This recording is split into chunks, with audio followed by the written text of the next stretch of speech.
2-hour video, and it would not even begin to touch the surface of all they do. Our next speaker, every time I see him, I want to spend more time with him. And when I think of him, he is peace with power. It can be done. Peace with power. He is an award-winning teacher, a musician, an activist from the West End of Louisville who represents the 4th District on Metro Council. Please welcome Jecorey Arthur.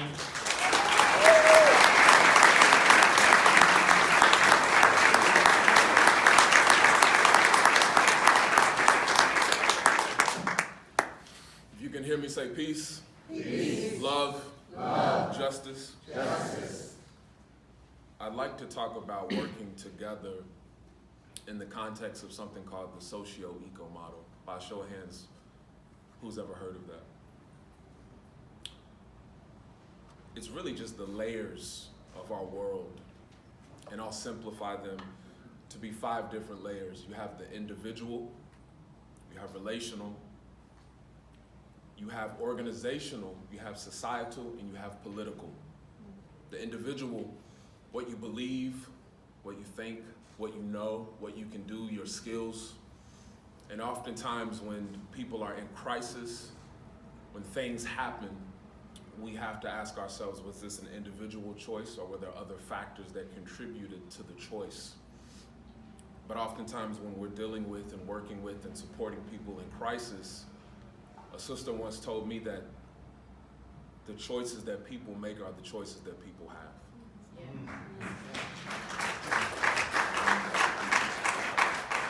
Which then leads us to zoom out a bit to relational. You as an individual talking with your family, with your friends, maybe talking with a coworker, how you relate to other people in this world, which is in the context of organizational, a neighborhood association, a church, a community ministry, a group of organized people doing something, saving lives in the case of community ministry. From there you have societal and how organizations or institutions relate to one another. You've heard about partnerships that the community ministries has with the likes of LG&E, with the Office of Resilience and Community Services, with the Urban League. So many partnerships that create this ecosystem within the city of Louisville to support people in need. And last but not least, and in my opinion, the most important part of the layer and the most overlooked part of the layer is political. I love Don, but I'm gonna get political. For some reason, we think that only politicians should participate in politics. I'm a musician, but I don't believe that only musicians should listen to and indulge in music. A cosmetician is not the only person applying makeup, and a politician should not be the only person engaged in politics. I might get paid for it, but I bet you pay your dentist and you still brush your teeth. Hopefully twice a day. So I say that to say this: the political part of the socio-eco model, the political part of our lives is key, because these evils in the world are controlled by political choices. Slavery is a political choice. Segregation, a political choice. Redlining, a political choice. People not being able to have housing is a political choice. People getting evicted is a political choice.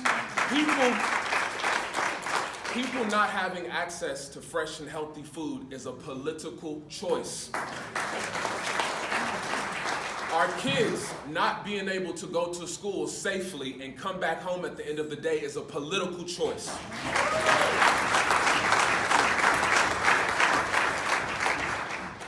And as someone who I'm proud to say, and thank you for the invite, who has a monthly where I go and I see and I talk with the people who are getting provided services from the central community,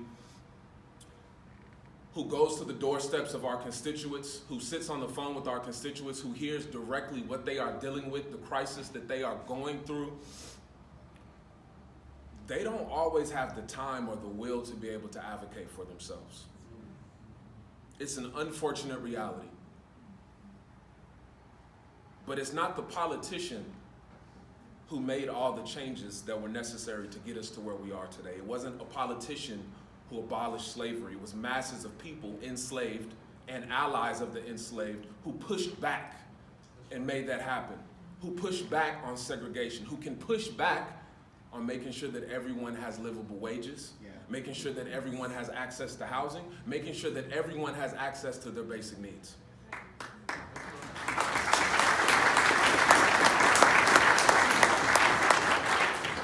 So I challenge us to engage in the political process. Never feel like you don't have a place in advocating not only for yourself, but also your neighbor or the clients that you serve. Because the community ministries does incredible life-saving work, but because of a failure of political choices over centuries, we have, I won't call them nonprofits, I'll call them non-crisis. They are in charge of creating situations where we avoid crisis.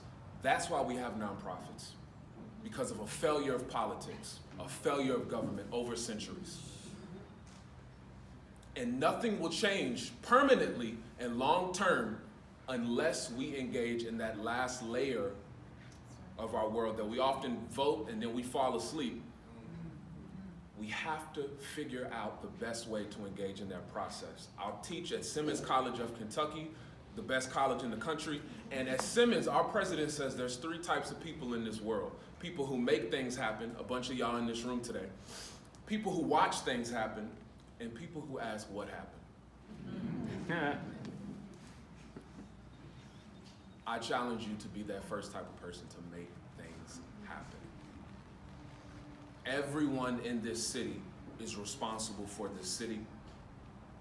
And instead of passively watching things happen and thinking that you don't have a place in change, please, please, please, if you don't remember anything else that you hear today, remember these words from Sister Angela Davis. I'll paraphrase. She said, instead of accepting what we cannot change, we need to change what we cannot accept. Thank you so much.